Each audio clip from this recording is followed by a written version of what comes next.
Imagine करो कि आप रात में एक शांत गली में चल रहे हो। दुनिया शांत है और अचानक आपको अपना नाम फुसफुसाते हुए सुनाई देता है, पर वहां कोई नहीं है।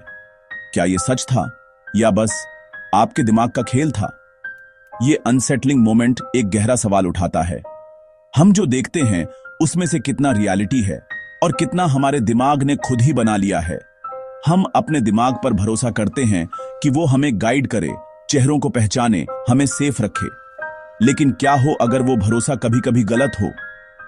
दिमाग हमें सच दिखाने के लिए नहीं, बल्कि हमें सरवाइव करने में मदद करने के लिए इवॉल्व हुआ है, अक्सर शॉर्टकट लेकर, अजम्पशन बनाकर और गैप्स को भरकर।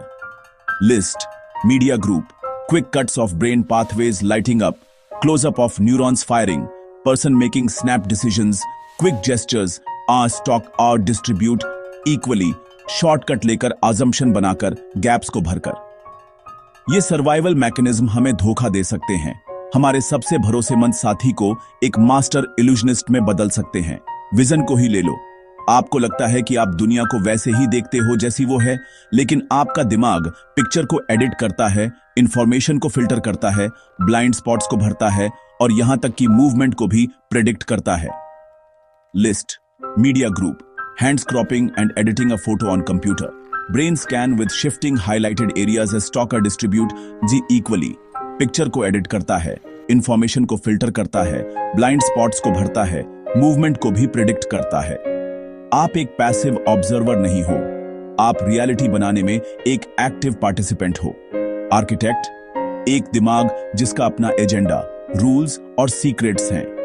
List, media group, notebook with words, agenda, rules, secrets, written, locked file cabinet with mysterious papers, a stockade distribute equally, agenda, rules, secrets। हमारा कॉन्शियस एक्सपीरियंस इस सिस्टम पर भरोसे पर बना है, लेकिन वो भरोसा जितना हम सोचते हैं उससे कहीं ज्यादा फ्रेजाइल है। हर पल आपका दिमाग आपकी रियलिटी को शेप कर रहा है, कभी एक्यूरेटली, कभी नहीं।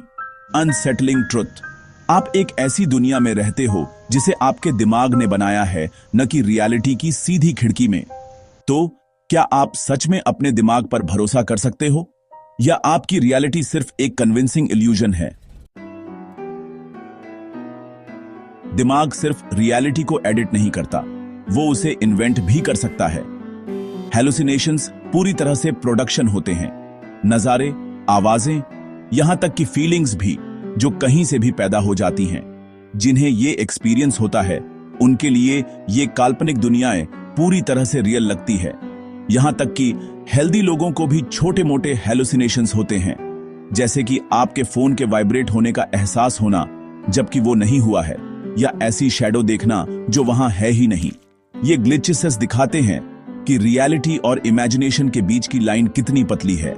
दिमाग की प्रेडिक्शंस, जो आमतौर पर हेल्पफुल होती हैं, कभी कभी एक्चुअल सेंसरी डेटा को ओवरराइड कर सकती है, हमें यह यकीन दिला सकती हैं कि कुछ है जबकि वो नहीं है। हम पूरी तरह से सिग्नल्स की दिमाग की इंटरप्रिटेशन पर डिपेंड करते हैं। हम कभी भी रॉ रियलिटी तक नहीं पहुंचते। अगर दिमाग की रिपोर्ट गलत है तो हमें नोने का कोई तरीका नहीं है। हम अपने ही दिमाग के थिएटर में फंसे हुए हैं। जो भी मूवी दिमाग चलाने का फैसला करता है उसे देख रहे हैं। कभी कभी ये एक डॉक्यूमेंट्री होती है, कभी कभी प्योर फिक्शन, और हम हमेशा फर्क बता नहीं सकते। हमें ये मानना पसंद है कि हम कंट्रोल में हैं, अपनी चॉइसेस के ऑथर हैं, लेकिन साइंस कुछ और ही कहती है। 1980 के दशक में एक्सपेरिमेंट्स ने दिखाया कि दिमाग हमारे कॉन्शियसली डिसीजन लेने से पहले ही एक्ट करने का फैसला कर लेता है। एडवांस्ड इमेजिंग तो आपके चॉइसेस को आपके खुद नोने से कुछ सेकंड पहले ही प्रिडिक्ट कर सकती है। कॉन्शियस माइंड बाद में ओनरशिप क्लेम करता है, कंट्रोल की एक कहानी फैब्रिकेटता है। अगर हमारे डिसीजन अनकॉन्शियसली लिए जाते हैं तो फ्री विल और रिस्पॉन्सिबिलिटी का क्या मतलब है? जो मैं हमें इतना प्यारा है वो दिमाग का सीईओ नहीं, बल्कि एक प्रेस सेक्रेटरी की तरह ज्यादा है। उन डिसीजंस को एक्सप्लेन करता है जो पहले ही लिए जा चुके हैं। एजेंसी का हमारा सेंस एक कन्विंसिंग इल्यूजन है। असली डिसीजन मेकर दिमाग की छिपी हुई मशीनरी। क्या हम सच में कंट्रोल में हैं या बस राइड पर हैं? दिमाग जीनियस का सोर्स है। सिम्फनीज बनाना, सिविलाइजेशन बनाना, इम्पॉसिबल को इमेजिन करना। फिर भी वही वायरिंग जो क्रिएटिविटी को बढ़ावा देती है वो खराब भी हो सकती है, जिससे विनाशकारी मेंटल इलनेस हो सकती है। उदाहरण के लिए सिजोफ्रेनिया रियलिटी को ही तोड़ देता है। हेलुसिनेशंस, डेल्यूजन और कंफ्यूजन हावी हो जाते हैं। बाइपोलर डिसऑर्डर दिमाग को मैनिक ब्रिलियंस से कुचलने वाले डिस्पियर तक ले जाता है। ये कैरेक्टर फ्लॉज नहीं है, ये बायोलॉजिकल इलनेसेस हैं जिनकी जड़ें दिमाग की केमिस्ट्री और स्ट्रक्चर में हैं। ब्रिलियंस और ब्रेकडाउन के बीच की रेखा बहुत पतली है। हमारी स्टेबल कॉन्शियसनेस अनगिनत न्यूरल सर्किट्स पर डिपेंड करती है जो परफेक्ट हार्मोनी में फायर करते हैं। एक छोटा सा डिस्टर्बेंस किसी को भी क्योटिकता या पीड़ा में डाल सकता है। उथल पुथल के लिए दिमाग की क्षमता जीनियस के लिए उसकी क्षमता से मेल खाती है। क्रिएटिविटी का हर एक्ट डिसऑर्डर के किनारे पर टिका है। वही ऑर्गन जो ब्यूटी बनाता है वो रियलिटी को भी खोल सकता है। जीनियस और मैडनेस हमारे सोचने से कहीं ज्यादा करीब है। दिमाग की सबसे बड़ी स्ट्रेंथ उसकी सबसे बड़ी कमजोरियां भी हैं। दुनिया से हमारा कनेक्शन डायरेक्ट लगता है, लेकिन ये एक इल्यूजन है। दिमाग अंधेरे में बंद है, हमारी सेंसेस से सिर्फ इलेक्ट्रिकल सिग्नल्स रिसीव कर रहा है। ये इन सिग्नल्स को इंटरप्रेट करता है, कलर, साउंड और टच का एक्सपीरियंस बनाता है, लेकिन ये सिर्फ एनर्जी के पैटर्न हैं, खुद दुनिया नहीं। दिमाग सिग्नल्स को गलत समझ सकता है या अपने खुद के सिग्नल्स जनरेट कर सकता है, जिससे रियलिटी में कोई आधार न होने पर भी विविड एक्सपीरियंस बनते हैं। साइकोसिस या कुछ सीजर्स में दिमाग की इंटरनल एक्टिविटी इतनी पावरफुल हो जाती है कि वो अपनी खुद की दुनिया बना लेती है। हम अपने दिमाग द्वारा बनाए गए एक सिमुलेशन में रहते हैं जो आमतौर पर एक्यूरेट होता है, लेकिन सच्चाई से हमेशा एक कदम दूर होता है। सिमुलेशन ग्लिच हो सकता है, क्रैश हो सकता है या इंटरनल एरर्स द्वारा फिर से लिखा जा सकता है। हमारी पूरी perception fragile second hand signals पर डिपेंड करती है। हम रियलिटी से हमेशा एक कदम दूर हैं, न्यूरल एक्टिविटी द्वारा बनाई गई दुनिया में रह रहे हैं। सच्चाई को फिल्टर किया जाता है, एडिट किया जाता है और कभी-कभी इन्वेंट भी किया जाता है। हमारे दिमाग दुनिया के लिए हमारी खिड़की और हमारा बैरियर दोनों हैं। रियलिटी हमारे लिए हमेशा दिमाग द्वारा मीडिएटेड होती है। यादें हमें बनाती हैं कि हम कौन हैं, लेकिन वे विश्वसनीय रिकॉर्डिंग नहीं हैं। हर बार जब हम किसी याद को याद करते हैं तो हम उसे फिर से बनाते हैं, एडिटिंग करते हैं, फिर से लिखते हैं, यहां तक कि डिटेल्स भी इन्वेंट करते हैं। हमारा मौजूदा मूड, विश्वास और दूसरों के सजेशंस यादों को बदल सकते हैं। यही कारण है कि आई विटनेस टेस्टिमनी इतनी अविश्वसनीय होती है।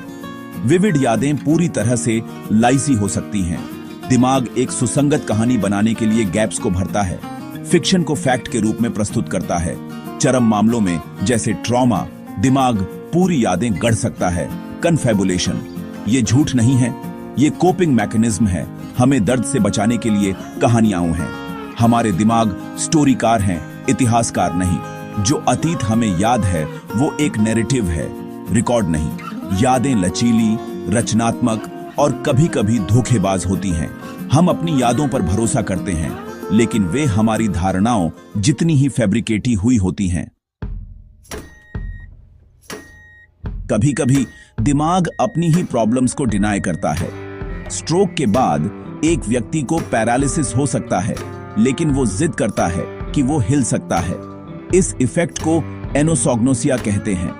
दिमाग का इंटरनल मॉडल अपडेट होने से मना कर देता है, पैरालिसिस के सबूत को रिजेक्ट करता है। दिमाग में मौजूद इंटरप्रीटर एक कंसिस्टेंट सेल्फ इमेज बनाए रखने के लिए कहानियां फैब्रिकेटता है। नैरेटिव कंसिस्टेंसी की ये ड्राइव जबरदस्त एविडेंसों को ओवरराइड कर सकती है। एनोसॉग्नोसिया सिर्फ पैरालिसिस तक सीमित नहीं है, ये ब्लाइंडनेस, मेमोरी लॉस और बहुत कुछ को प्रभावित कर सकता है। दिमाग खुद को रियलिटी से अलग कर सकता है, अज्ञानता का एक बुलबुला बना सकता है।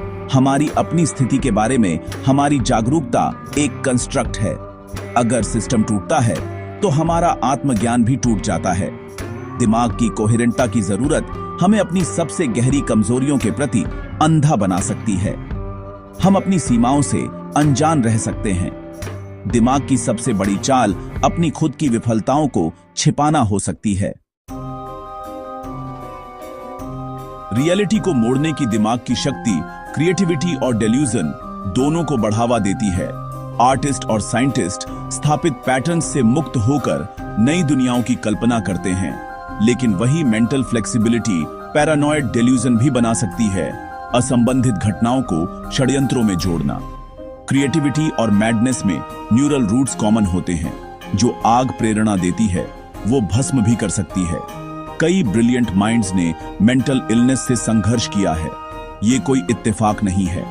नए विचारों के प्रति दिमाग का खुलापन बाइपोलर और सिजोफ्रेनिया जैसे डिसऑर्डर्स के उच्च जोखिम से जुड़ा है। जो मैकेनिज्म सिविलाइजेशन बनाते हैं वे रियलिटी को भी खोल सकते हैं। क्रिएटिविटी और डिस्ट्रक्शन एक ही सिक्के के दो पहलू हैं। दिमाग की फ्लेक्सिबिलिटी, उसकी ताकत और उसकी कमजोरी दोनों है। हर ब्रेक थ्रू ऑर्डर और कैओस के बीच की पतली रस्सी पर चलता है। हमने दिमाग की धोखा देने, बनाने और इनकार करने की शक्ति का पता लगाया है।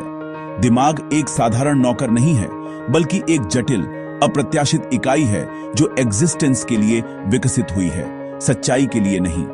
यह एक सहज वास्तविकता बनाता है, अक्सर नीचे की गंदी प्रक्रियाओं को छुपाता है। अगर हम अपनी धारणाओं, यादों या यहां तक कि अपनी पसंद पर भरोसा नहीं कर सकते, तो हम कौन हैं? स्वयं एक यूजर इंटरफेस है, एक अराजक मशीन पर एक सरलीकृत डैशबोर्ड। हम यात्री हैं, पायलट नहीं, एक ऐसे वाहन में जिसे हम मुश्किल से अंडरस्टैंडते हैं। तो अगली बार जब आप कोई चॉइस करें तो पूछें, असली नियंत्रण में कौन है, आप या पर्दे के पीछे का रहस्यमय दिमाग? परेशान करने वाला जवाब आप शायद कभी नहीं जान पाएंगे।